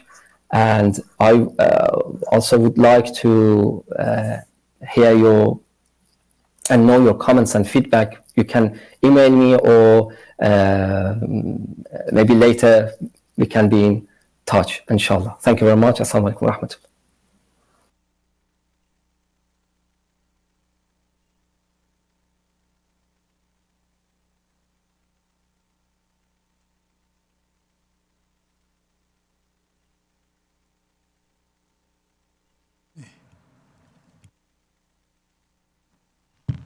There we go, mashallah, very in-depth study of hadith.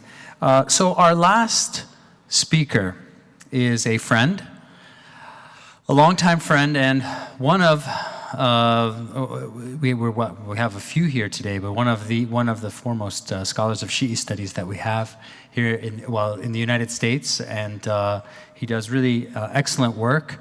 Professor An Hassan Ali, who is an assistant professor in the Department of Religious Studies at the Colorado University at Boulder. He received his PhD from McGill University's Institute of Islamic Studies.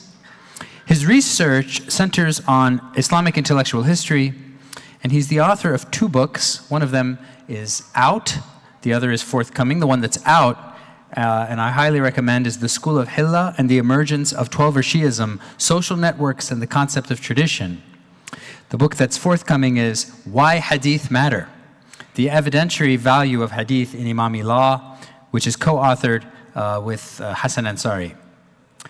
His recent publications include The Canonization of Natural Balagha between Hilla and Najaf, As-Sistani and the Iconic Authority of the Maraja, The Rational Turn in Imamism Revisited, and some notes on the history of the categorization of Imami hadith. In addition to intellectual history, Professor Ali maintains an interest in Urdu and Persian literature. Occasionally, he publishes short commentaries on the website Qirtas wa Qalam. And you can, I highly recommend checking out this website. There's a, recently there was, he posted a commentary on Dua Komel that is really worth reading. The website is his name, An Hassan Ali, one word, .substack.com. Highly recommend it. So without further ado, he'll be our last speaker, and then we'll have 10 minutes for our speakers to respond to questions. So without further ado, please welcome Dr. Ali with a salawat. Allah.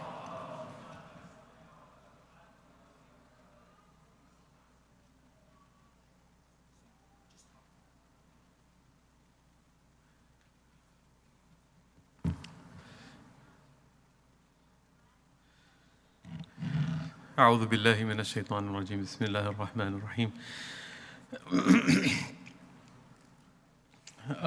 Sorry, some of you have seen me walking in and out of the room. I apologize. I'm feeling a little bit under the weather, and hopefully, inshallah, can make it through this presentation without too much trouble. But I just wanted to really quickly say thank you to ICAIR for inviting me here to speak, and also to the local Jama'at for their hospitality and for the organization. It's been great, and I'm really grateful for the opportunity to see old friends, people I've known for a long time, and spend some time with them as well. And in honor of that, and in honor of everybody getting together, and of course every shaykh has a double meaning, so I'll leave it to you to decode the double meaning. But as is my custom, I like to begin with a sher. So tasadduq us karam ke मैं कभी तन्हा नहीं रहता. तसद्दुक उस करम के मैं कभी तन्हा नहीं रहता कि जिस दिन तुम नहीं आते तुम्हारी याद आती है. सलावत भेजे मोहम्मद व आले मोहम्मद पर. So it seems like most scholars who have or will present papers this weekend understand or understand the title of the conference, God in the Modern World, to mean something like discussions about God in the modern world. But that's not how I understood the title of the conference. I took it literally. So what I want to talk about is the presence or the locus of God in the modern world. In other words, I'm going to talk about what is sometimes known in religious studies as sacred geography. Where is God? Now, of course, as the Quran says, وَلِلَّهِ الْمَشْرِقُ وَالْمَغْرِبُ فَأَيْنَمَا تُوَلُّوا فَثَمَّ وَجْهُ اللَّهِ. The east and the west belong to God. Wherever you turn, there is His face.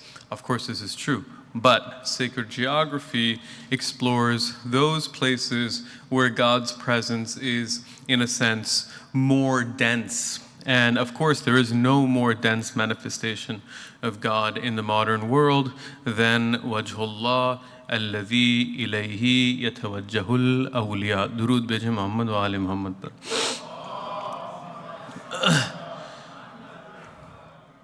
So the Quran in the 14th chapter and 37th verse, in this verse, Hazrat Ibrahim alayhi wa ala nabiyyina salam prays to God in the following words. Our Lord, I have established some of my offspring in an uncultivated valley close to your sacred house, Lord, so that they may keep up the prayer. Make people's hearts, and here's the key term, make people's hearts turn toward, or as Maulana Sulaiman suggested, gravitate to them and provide them with produce so that they may be thankful.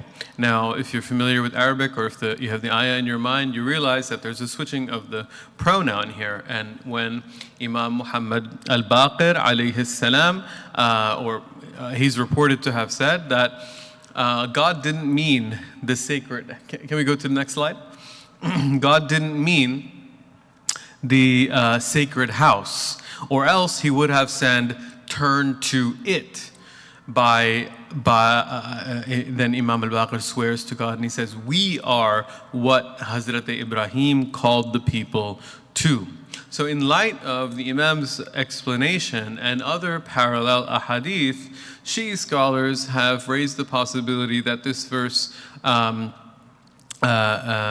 means that Mecca derives its sanctity from the magnetism of the Imam there. And by contrast, the sanctity of a place like Karbala is intrinsic for the same reason, extending back into antediluvian times.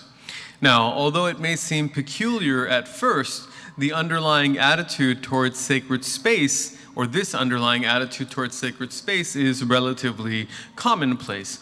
Can we go to the next slide?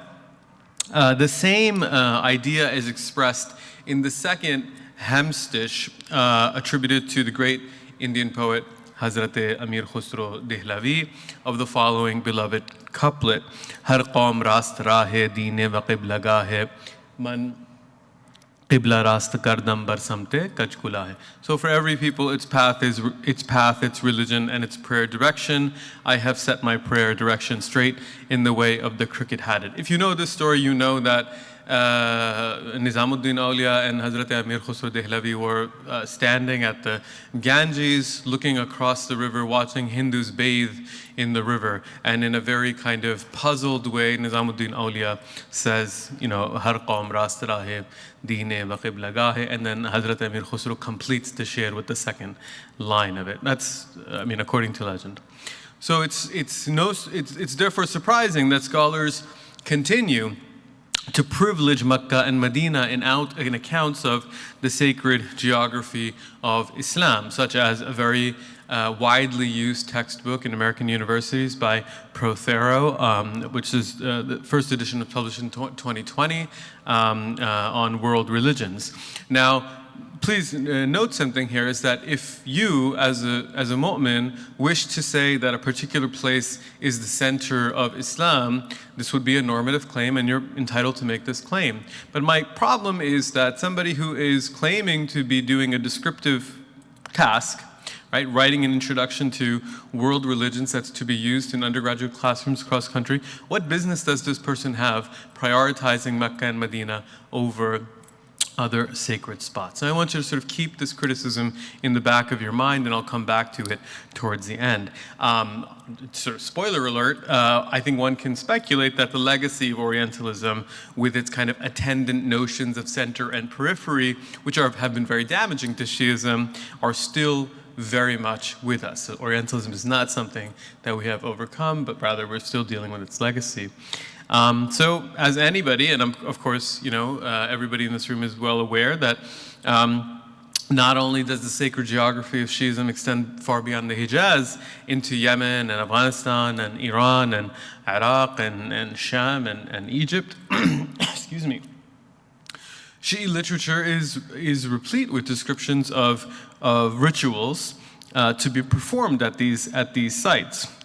But the sanctity of some of these sites far exceeds or exceeds the sanctity excuse me, of Mecca and Medina. And while recent studies have explored some of this terrain, the sacred geography of Shiism is still largely uncharted territory. And I want to add something here.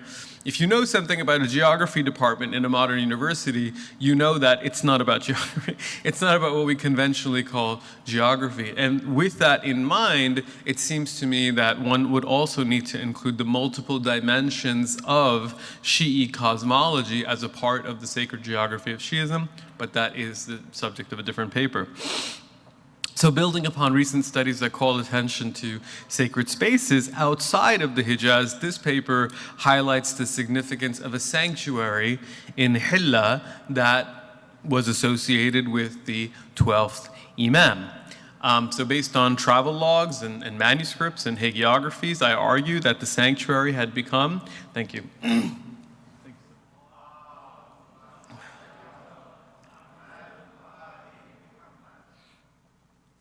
Based on travelogues and manuscripts and hagiographies, I argue that the sanctuary had become an important element of Imami identity by the end of the 14th century.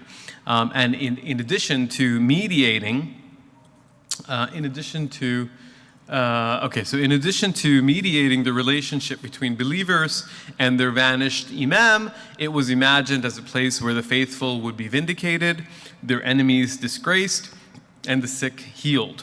And by drawing attention to a site that is rarely, if ever, recognized as being part of the sacred geography of Shi'ism, including by Shi'is themselves, very few people, when they go for ziyarat, go to the maqam of Sahib al-Zaman in Hilla. They may go to other maqamat, but in my experience, few people go here. Something that's rarely, if ever, acknowledged as being part of the sacred geography of Shi'ism, this paper, I think, contributes to an expansive notion of Islam's sacred geography, and in doing so, seeks to decenter Orientalist narratives about center and periphery. So first, the city of Hilla itself holds a unique place in Shi'i lore. So according to Shi'i sources, when Amir al-Mu'mineen reached Safin, he stopped on a solitary hill and he pointed toward a thicket near Babel, and he said, "A city, what a city, Madinatun wa ayu Madinatin." When he's asked to clarify the meaning of this cryptic remark, he says, "There will be a city here called Al-Hilla As-Sayfiyya that a man from the Banu Asad will build. In it, an excellent people will emerge. If one of them were to swear by God, then God would fulfill this oath." Incidentally, that's the dedication in my book. إِلَى قَوْمٍ أَخْيَارٍ لَوْ أَقْسَمَ أَحَدُهُمْ إِلَى اللَّهِ لَأَبَرَّ قَسَمًا. I think many people assumed, not that I mind, but many people assumed that that was a dedication to the Imams. In fact, it was a dedication to the ulama of Hilla, but I suppose it doesn't matter that much. Salawat bihi Muhammad wa ali Muhammad.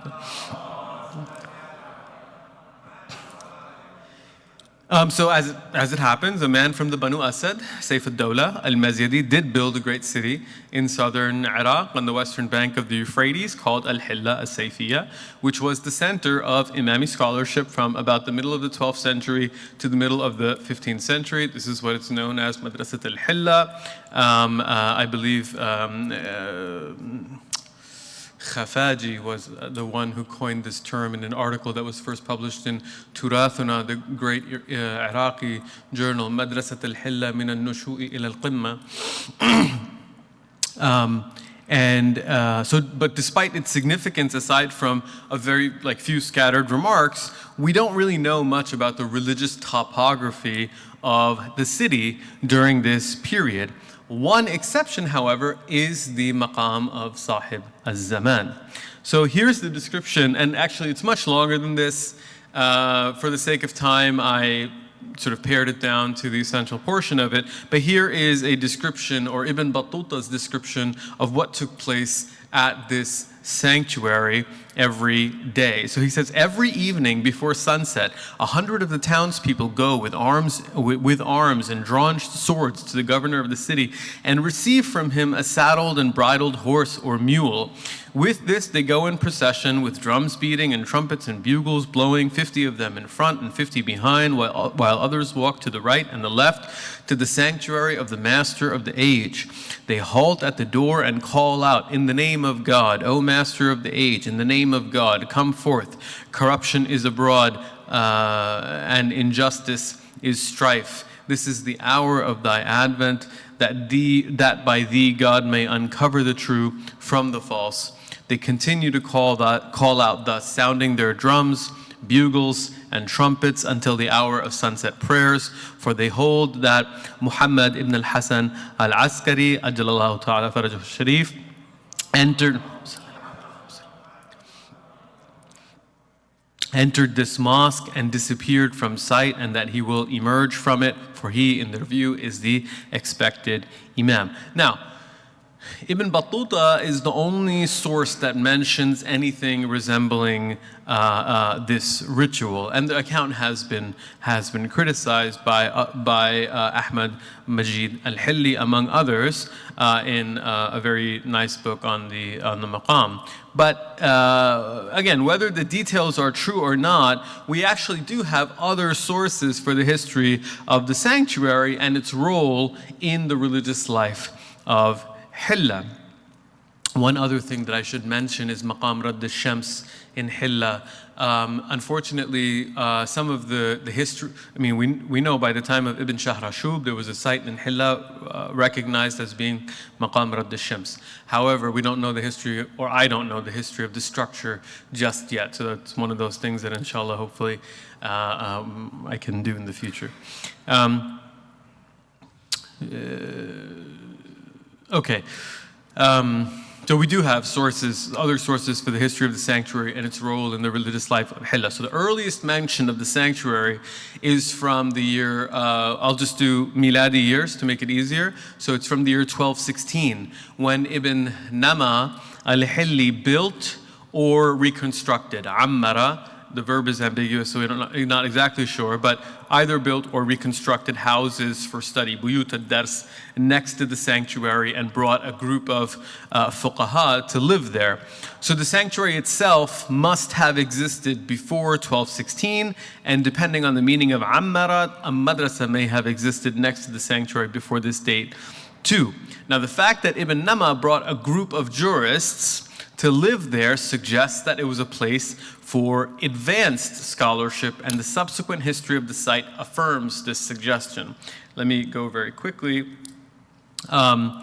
So in 1256, Najmuddin al-Tabari made a copy of Nahj al-Balagha at the sanctuary. At the beginning of the 14th century, Ibn al-Haddad al-Amili, who died in 1338, he wrote Ad-Durra al-Nadida fi Sharh al-Abahath al-Mufida near the sanctuary, and this is a commentary on al-Abhath al-Mufida fi Tahqiq al-Aqida, which is an abridgment of Allama's Minhaj al-Hidayah wa Mi'raj al-Diraya. And Mahmud ibn Muhammad ibn Badr made a copy of Tahrir al-Ahkam at the sanctuary in 1301. In 1355, Ja'far ibn Muhammad al-Iraqi compared his copy of Qawa'id with a copy located at the sanctuary. So some of these titles may be unfamiliar to you, but there are many or all of them are, with the exception of Minhaj al-Balagha, are associated with Allama. And so Allama had a particular presence at the sanctuary.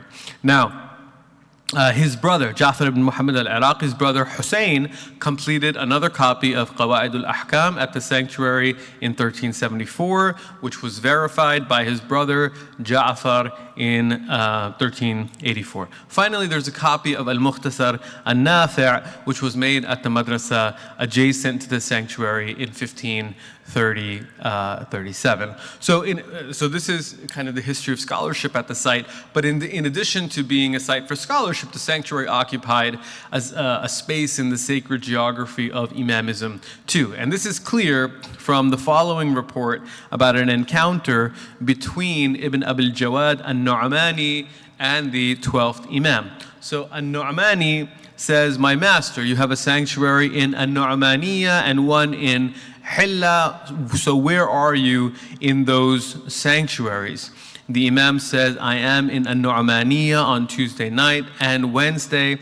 On Friday and Thursday night I am in Hilla, but the people of Hilla do not behave properly at my sanctuary. No one enters my sanctuary with decorum, behaving properly, greeting me and the Imams, blessing me and them 12 times, then performing 2 rak'ah of salat with 2 chapters of the Quran, one in each cycle after the Fatiha, confiding in God in each rak'ah with fervent prayer, but that God, may He be exalted, grants him what he asks, one of which is forgiveness." And Nu'mani says, "My master, teach me that fervent prayer." And the Imam says, "Say, O God, you have chastised me until hardship befell me, and you are the most merciful of those who have mercy.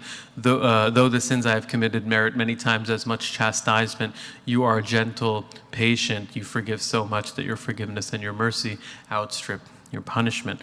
At Nu'mani says, he repeated it to me 3 times and I memorized it.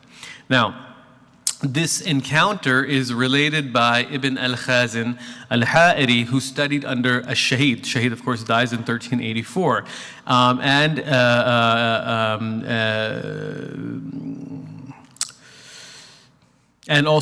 issued Ibn Fahd al-Ijaza in 1389. So that means that by the end of the 14th century, a specific ritual was prescribed for the site. And although there's practically no information about Ibn Abil Jawad al-Nu'mani, based on the fact that Ibn al-Khazin al-Ha'iri related the encounter, he may belong to the 14th century as well. And that would make sense, because as the history of scholarly activity at the site also indicates, the 14th century seems to have been something of a heyday for the sanctuary. So in a book, a very important book, called As-Sultan al-Mufarrij an Ahl al-Iman, which appears to have been written in 1387 by Sayyid Bahauddin ibn Abdul Karim al-Nili, who died in 1400. He relates 3 miracles that took place. We have to differentiate between mu'ajiza and karama because of the previous. These are karamat, not mu'ajizat. So he relates 3 miraculous incidents that took place at the sanctuary in the 14th century. So in the first story, there's a man from Hilla whose name is Abu Rajih al-Hammami, and he's brought before the ruler of Hilla for cursing the companions. He's beaten severely and he's left for dead. The next morning, he's found in perfect health, performing the ritual prayer with no signs of the brutal beating he received the day before. Now, when he's questioned about his condition, He says, when death was inevitable and I no longer had a tongue with which to supplicate God, may He be exalted, I asked with my heart and sought help from my Lord and Master, Sahibul Zaman. When night fell upon me, all of a sudden there was an abode filled with light, and there was my Master, Sahibul Zaman. He passed his honorable hand over my face and said, rise and return to your family, for God, may He be exalted, has healed you. I awoke in the state that you see. Sallu ala Muhammad wa ali Muhammad. The second story involves two men. Now, this is where we may be entering into tropological territory, but in any case, the second story involves two men, an Imami named Ibn al-Khattab and a Sunni called Uthman, who argued constantly, as one might expect. And in a public gathering at the sanctuary of the Prophet Hazrat Ibrahim, Ibn al-Khattab challenges Uthman. He says, I will write the names of those whom I love on my hand, and they are Ali, Hassan, and Hussein, and you write the names of those whom you love, Abu Bakr, Umar, and Uthman. Then my hand will clasp your hand, and whichever hand burns with fire is wrong, and whichever hand remains unharmed is right. Uthman shirks from this challenge and refuses to participate, whereupon the crowd that has gathered begins shouting at him. Uthman's mother hears the commotion and comes to her son's defense, cursing the crowd. She's instantly blinded, though her eyes appear to be fine. She's taken to the physicians of Baghdad. In these stories, the physicians are always from Baghdad. But he's taken to the physicians of Baghdad and Hilla for treatment, but they cannot do anything for her.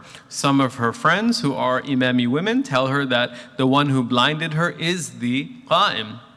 They guarantee that if she were to become Shi'i, express love for the house of the Prophet, and express enmity for their enemies, then God would heal her. She accepts their proposal, and they take her to the sanctuary of the 12th Imam on Thursday night. She's brought inside the sanctuary, and the rest of the women sleep outside. When a quarter of the night has passed, she emerges healed and rejoices with her friends. When questioned about what happened inside the sanctuary, she says, when you placed me in the sanctuary and left, I felt a hand on my hand. Someone said, arise, for God, may He be exalted, has healed you. My blindness was lifted, and I saw the sanctuary filled with light. I saw a man to whom I said, who are you, my Lord? He said, Muhammad ibn al-Hasan, and disappeared. After this incident, which is said to have taken place in 1323, she and her son Uthman became Shi'i. Sallu ala Muhammad wa ali Muhammad. So in the third and last story, Jamaluddin al-Zahdari is afflicted with semi-paralysis, falij, and his grandmother treats him with every known remedy, but to no avail. She takes him to physicians in Baghdad who treat him for a long time, but nothing comes of their treatment either. Someone advises her to take her grandson to the sanctuary of the 12th Imam, which she does, and he's cured. And then later on, when he tells the story, al-Zahdari says that he was lying in the sanctuary when the 12th Imam told him to rise. He said, my Lord, I have not been able to stand for 2 years. And the Imam said, rise by God's leave. May He be exalted, and helped Zahdari stand. So what these stories tell us, and they may tell us more than what I'm about to say, but at the very least, what they tell us is that by the end of the 14th century, when a Sultan al-Mufarrij was completed, the sanctuary had become an important element of a localized imamism. It mediated the relationship between believers and their vanished imam, and it was sanctified by a specific ritual that ensured one's prayers were answered and sins forgiven. It was imagined as a place where the faithful would be vindicated, their enemies disgraced, and the sick healed. Perhaps what these stories reveal more than anything else is a desire to memorialize a city past its zenith, a city that at the turn of the 14th century was beginning to lose its place at the center of Imami learning and would soon be outshone by the luminaries of Jabal Amil. Now, I have something to say about the subsequent history of the sanctuary, but I'm not going to say that for the sake of time. If you're super interested, you can catch me afterwards and I can explain it to you. But in conclusion, so those of you who are Pakistani, you know that it's not uncommon to hear the following joke in Pakistan. A Pakistani man who has finally saved enough money to make the pilgrimage to Mecca, the Hajj, stands before the Kaaba in awe. And tears are rolling down his face. He takes his cell phone out, he calls his mother, and he says, I finally made it. please go to the shrine of Data Ganj Bakhsh and pray for me. Right? So among other things, the joke exemplifies how the legacy of Orientalism has distorted the relative significance of spaces in the sacred geography of Islam. It's well known that Shi'is regard the pilgrimage to Karbala as being more meritorious than the supererogatory Hajj.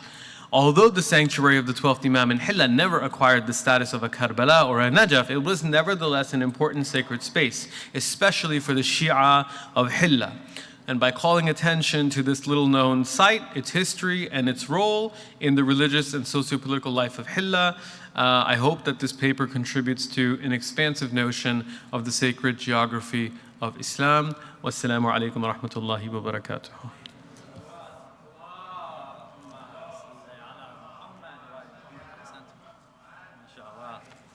What a wonderful display of an important part of Shi'i heritage, both in geography and in history.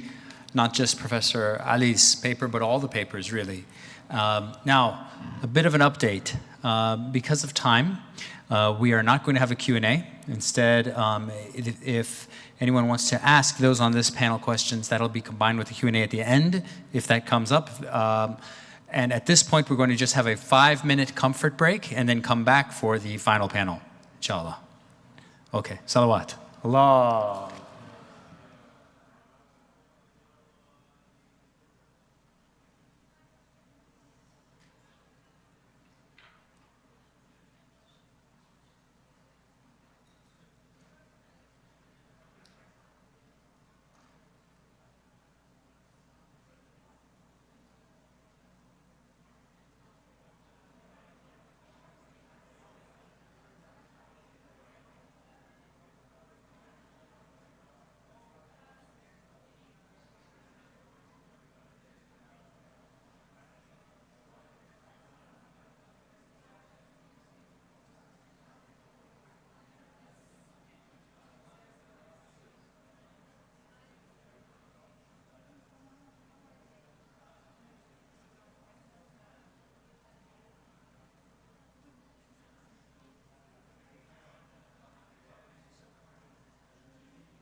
Bismillahir Rahmanir Rahim.